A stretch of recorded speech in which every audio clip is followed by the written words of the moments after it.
因为孩子咳嗽，他动用了最硬的关系。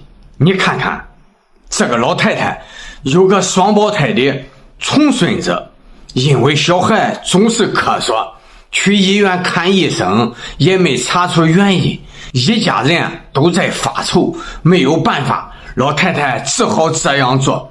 有人说这是她最硬的关系，一般情况下都不会这样做。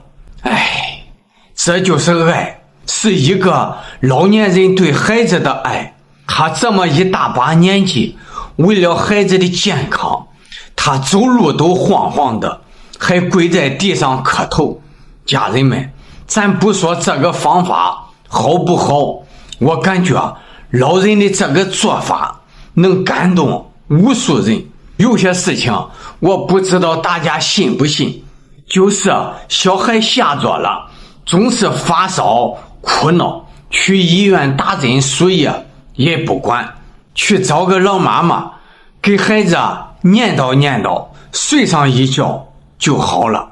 这种事情我信，家人们，你们信不信呀？哇哦，不错呀。